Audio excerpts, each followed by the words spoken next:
Camera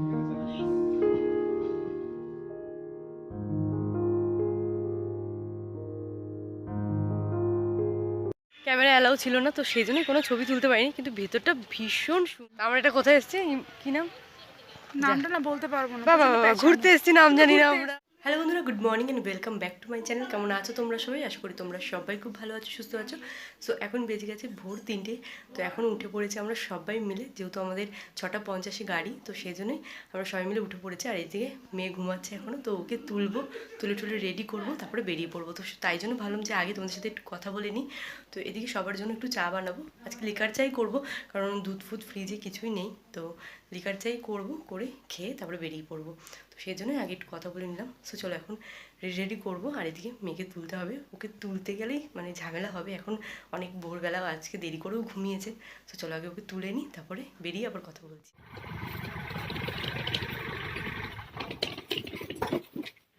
তো এই তো আমরা বেরিয়ে পড়েছি এখন। এই যে এদিকে লাগেজ টাগেজ সমস্ত কিছু নিয়ে নিয়েছি। তো চলো ওদিকে গাড়ি চলে এসেছে, আগে যেয়ে নিই, তারপরে আবার কথা। তো ওদিকে লাগেজগুলো পেছনে তুলে দিয়ে আমরা এখন চলে এসেছি, গাড়িতে ঢুকে পড়েছি, উঠে পড়েছি গাড়িতে। তো এই যে আমরা সবাই এখন রওনা দিচ্ছি কলকাতা স্টেশনে যাওয়ার উদ্দেশ্যে। তো ফার্স্ট টাইম এক্সপিরিয়েন্স, ভীষণই ভালো লাগছে। তো এখন বেজে গেছে প্রায় ওই 4:30 মতো বাজতে যায়। আর রাস্তাঘাট দেখো পুরোটা ফাঁকা, মানে বড় বড় লরি আর মানে এই যে আমাদের মতো যারা যারা ট্রাভেল করতে যাচ্ছে তাদের গাড়ি ছাড়া আর কোনো গাড়ি নেই। তো এখন আমরা সবাই চলে এসেছি একদম কলকাতা স্টেশনের সামনে। তো এই যে আমাদের গাড়ি এখানে ছেড়ে দিয়ে ব্যাক করেছে। তো এদিকে আমরা এখন কলকাতা স্টেশনের দিকে যাচ্ছি। তো আমাদের ট্রেন হচ্ছে 6:50। তো তার আগে আমাদের যেতে হবে, তারপরে ওদিকে গিয়ে একটু কফি টফি বা অন্য কিছু খাওয়া দাওয়া করে তারপর আমরা ট্রেনে উঠে পড়বো। তো চলো আগে যেয়ে নিই, তারপর কথা বলছি। তো এখন প্রায় ওই 6:50 বাজতে যায়, তার 10 মিনিট আগে আমরা একদম ট্রেনের সামনে চলে যাওয়ার জন্য বেরিয়ে পড়েছি।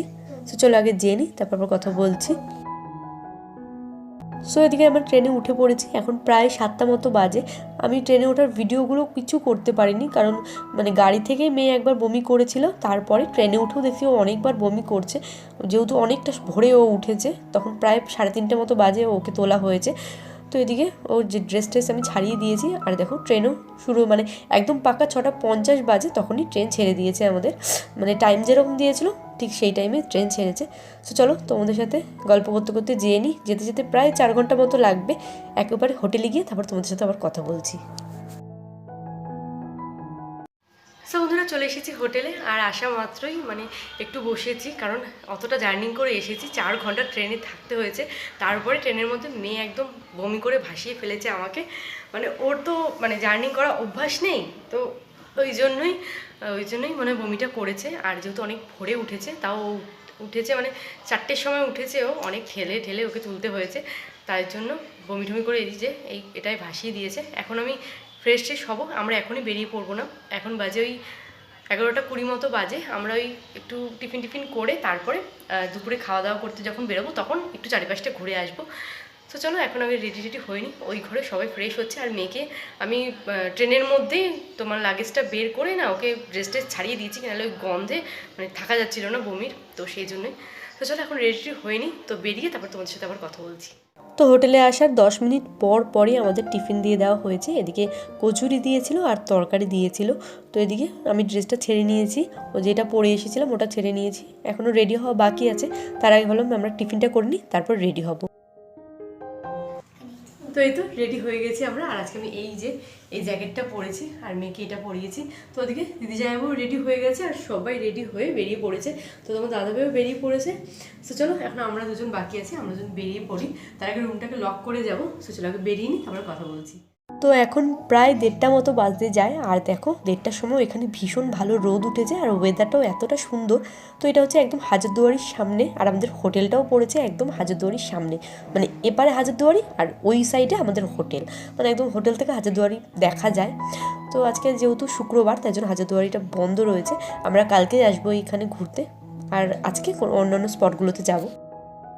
তো এই তো হাজারদুয়ারির সামনে এসে ফিরে যেতে হচ্ছে, কারণ আজকে যেহেতু শুক্রবার, তো ওই জন্য হাজারদুয়ারিটা বন্ধ থাকবে। তো আমরা কালকে সকাল সকাল এসে হাজারদুয়ারিতে ঘুরে যাবো। এই যে এখানে একটা ভালো জিনিস আছে, কি বলো তো সেটা, তুমি যদি হোটেল নাও সেই হোটেল থেকেই তোমাকে একটা টোটো দিয়ে দেওয়া হবে। আর এখানে বেশিরভাগই চল হচ্ছে ঘোড়ার গাড়ি, মানে পার হেড ওই 100 টাকা করে পড়বে। ঘোড়ার গাড়িতে যদি তুমি সব ঘুরে ঘুরে স্পটগুলো দেখতে চাও সেটাও তুমি করতে পারো, কিন্তু আমরা এখানে টোটো নিয়েছি। তো টোটোটা আমাদের একদম স্টেশন থেকে নিয়ে এসে এখানে কিছুক্ষণ দাঁড়িয়েছিল, তারপরে আমাদের স্পটগুলোতে মানে যেখানে যেখানে যাব এই দাদাই বলে দিয়েছে, যে আমাদের ড্রাইভার দাদা সেই নিয়ে যাচ্ছে। তো এখানে প্রথমেই আসলাম, এখানে একজনের জীবন্ত সমাধি দিয়েছিল। তো একটা মেয়ের, আমি জায়গাটার নামটা আমার অতটা মনে নেই। তো সেখানে এসেছি, মানে ওয়েদারটা এতটা দারুণ, এখন ভাবতে পারিনি যে এতটা ভালো থাকবে। আর ভিউটাও খুব সুন্দর। আর এই জায়গাগুলো তো ফার্স্ট টাইম ভিজিট করছি না, ভীষণ ভালো লাগছে। আর এই যে তোমাদের সাথে পুরো ভিউটা আমি শেয়ার করছি, তোমরাই দেখে কমেন্টে বলবে যে কেমন লাগছে। আর হ্যাঁ, এখনও যারা যারা আমার চ্যানেলটি সাবস্ক্রাইব করনি তারা অবশ্যই আমার চ্যানেলটি সাবস্ক্রাইব করে নিও। নেক্সট আরও ভিডিও এরকম আসছে সেগুলো দেখার জন্য। আমরা এটা কোথায় এসেছি, কি নাম? নামটা না বলতে পারবো না। বাবা বাবা, ঘুরতে এসেছি, নাম জানি না আমরা। হাজারদুয়ারির এখানে ঘুরতে এসেছি। কি দারুণ ব্লগার। তো এখন আমরা বেরিয়ে পড়ছি ওখান থেকে অন্য স্পটগুলোতে যাওয়ার জন্য। এখানে প্রায় ওই তোমার 7টা মতো ঘুরতে পারবো, তারপর অন্ধকার হয়ে গেলে না, মানে স্পটগুলো দেখার মতো আর কিছু থাকবে না, অন্ধকার হয়ে যাবে। যেহেতু এখন দিন ছোট হয়ে গেছে, রাতটা বড় হয়ে গেছে, তো সেজন্যই তাড়াতাড়ি করেই মানে বেশিক্ষণ টাইম নিয়ে এই জায়গাগুলো কি বলতো, বেশিক্ষণ টাইম নিয়ে একটু দেখতে হবে। আর এইটা হচ্ছে কাঠগোলাপ বাগান বাড়ি, আমার এইটার কথা মনে আছে। তো এই জায়গাটা, স্পটের নামটা মনে আছে। এই যে পুরো মানে এই জায়গাটা হচ্ছে তোমার কতটা বিঘা জমি নিয়ে জানি, অনেকটা বড়। যদি তুমি পুরো স্পটটা ঘুরে দেখতে যাও তাহলে তোমার পাক্কা ধরো 2 দিন টাইম নিলে তুমি পুরো জায়গাটা ভালো মতো দেখতে পারবে। তো এই যে তারপরে মেয়ের জন্য একটা ওই যেগুলো ফোয়ারা মতো ওগুলো কিনেছিলাম, তো ও খুব বায়না করছিল যে এগুলো একটু ফুলিয়ে দেখানোর জন্য, তাই জন্য এখানে একটু ওর সাথে খেলে নিলাম। তো তারপরে আমরা চলে এসেছি একদম কাঠগোলাপ বাগান বাড়ির সামনে, যেখানে তোমার ওই যে আমরা বলতে আসছিলাম টোটোতেই, যে বলদুর্গা মাইকির শুটিং হয়েছিল এখানে, যেই মুভিটা হয়েছিল সেখানে ওটা শুটিং হয়েছিল। তার পাশে এরকম একটা বড় পুকুর টাইপের আছে। আর ওই দিকটায় গেলে, মানে ওই সাইডটায় গেলে পুকুরে ওই জায়গাটায় কতগুলো রাজহাঁস আছে, কিন্তু আমরা ওই যে যেতে পারিনি। আর এর ভেতরে না একদমই ক্যামেরা অ্যালাউ করছে না। তো এই যে বাইরে যতটুকু দেখানো সম্ভব আমি ততটুকুই ভিডিও করেছি। তো এই যে এই প্যালেসটা দেখলাম আমরা, কিন্তু এই প্যালেসের ভেতরে না ক্যামেরা অ্যালাউ ছিল না, তো সেই জন্য কোনো ছবি তুলতে পারিনি। কিন্তু ভেতরটা ভীষণ সুন্দর, এতটা সুন্দর। আর এত বড় ডাইনিং রুম না, মানে হল ঘরের মতো ডাইনিং রুম। আর ডাইনিং টেবিলটার মধ্যে 16 জন বসা যাবে, 16 জনের থেকে বেশি হবে, আমি অত ভালো মতো গুনে দেখিনি। তো এত দারুণ এই প্যালেসটার। তো দোতলায় আমরা যেতে পারিনি, নিচতলাতেই গেছি। দারুণ দারুণ প্যালেসটা। ভিডিও করতে দিচ্ছে না, আর কি করা যাবে। তো চলো আরও অন্যান্য জায়গায় যাওয়া যাক, আর তোমাদের সাথে সব শেয়ার করছি, তোমরা পুরো ব্লগটা দেখতে।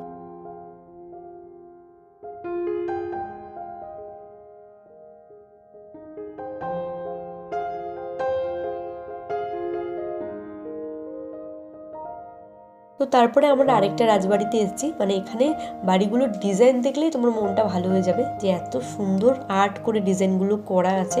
আগেকার রাজরাজাদের বাড়ি যেরকম ডিজাইন থাকতো। তো এই যে স্পটগুলোতে আমরা ঘুরছি, আর এগুলো হচ্ছে দূরে দূরে যেগুলো ড্রাইভার দাদা দেখাচ্ছে আজকে যেহেতু আমাদের ফার্স্ট টাইম, তার জন্য যেগুলো দূরে দূরে আছে সেগুলো আজকে ভিজিট করে নিচ্ছি। এই গাড়িটা 1885 সালে ইংল্যান্ডে আবিষ্কার হয়। 1895 সালে ব্রিটিশ গভর্নমেন্ট গাড়িটা ভারতে নিয়ে এসেছিল। সেই সময় নবাব ছিল হাসান আলী নবাব, মির্জাপুরের বংশধর। ওনাকে ব্রিটিশ গভর্নমেন্ট গাড়িটা গিফট করেন। হাসান আলী নবাব মারা যাওয়ার পরে ওনার বংশধর বাহাদুরজির কাছে গাড়িটা 80 টাকায় বিক্রি করেছিলেন। এই গাড়িটা কোনো চাবি ছিল না। গাড়ির সামনে একটা ফুটো দেখুন, সামনে ফুটোয় হ্যান্ডেল ফোটে, সামনে দিয়ে ঘুরি স্টার্ট করতেন। 4 সিটের গাড়ি, 4 জনের বেশি বসা যেত না। সাদা কেরোসিন তেলে গাড়িটা চলতে ছিল, কেরোসিন তেল। তো আমরা এখন এসেছি এই মুর্শিদাবাদের মতিঝিলে, এখানে একটু দেখে ঠেকে তারপরে আমরা একটু হোটেলে চলে যাব, কারণ ভীষণ ঠান্ডা পড়ে গেছে। এখন বাজে এখানে 5টা বাজতে যায়, 5টার সময় মানে হাড় কাঁপানো ঠান্ডা, এতটা ঠান্ডা পড়েছে।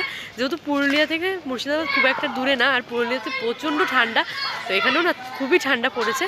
তো চলো আগে দেখে ঠেকে নিই, তারপরে বাড়ি গিয়ে একেবারে কথা বলবো। আর তোমাদের সাথেও হ্যাঁ, বাড়ি তো যাবো না, হোটেলে যাবো, হোটেলে যাবো, বাড়ি যেতে দেরি আছে। তো চলো আগে হোটেলে গিয়ে তারপর কথা বলছি। আর আগে এই ভিউটা তোমাদের পুরো দেখিয়ে দিচ্ছি, যে মানে আমরা যাতে দেখবো তোমাদের সাথেও শেয়ার করবো। তো চলো আগে দেখে নিই।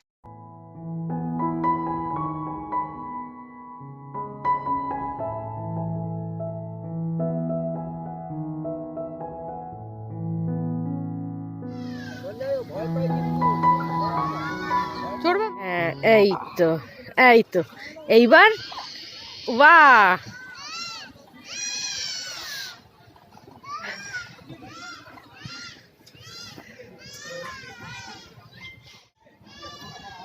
এই তো আমি ভয় পাচ্ছে না আজকে। ভয় পাচ্ছ তুমি? ভয় পাচ্ছ?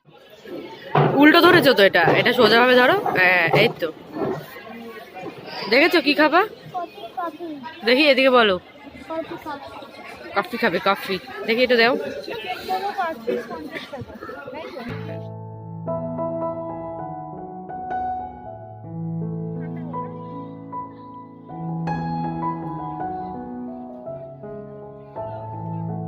ওমা, কফিটা ভালো খেতে, টেস্টি হয়েছে।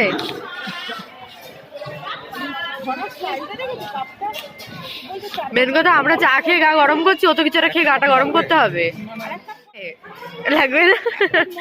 তো রেস্টুরেন্ট থেকে কিছু খেয়ে দে আমরা এখন হোটেলে যাওয়ার জন্য রওনা দিয়েছি।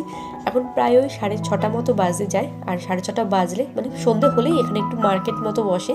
তো এদিক থেকে কিছু টুকটাক কেনাকাটা করে আমরা একদম হোটেলে চলে যাচ্ছি। তো চলো একবারে হোটেলে গিয়ে তারপর আবার কথা বলছি। সো বন্ধুরা, রাতের খাওয়া দাওয়া হয়ে গেছে, রাতের খেয়ে দিয়েই একদম চলে এসেছি বিছানায়। আর এই যে বিছানাটা আমি একদম গুছিয়ে নিয়েছি। তো চলো আজকের ব্লগটা আর বেশি বড় করছি না, আজকের ব্লগটা এখানে এন্ড করে দিচ্ছি। আজকের ব্লগে যদি কিছু ভালো লাগে থাকে তো প্লিজ একটা লাইক করো, কমেন্ট করো, আর অবশ্যই এখনও যারা যারা আমার চ্যানেলটি সাবস্ক্রাইব করোনি তার প্লিজ আমার চ্যানেলটি সাবস্ক্রাইব করে আমার পাশেই থেকো। সবাই খুব ভালো থাকো, সুস্থ থাকো। গুড নাইট, দেখা হচ্ছে নেক্সট ব্লগে। টাটা।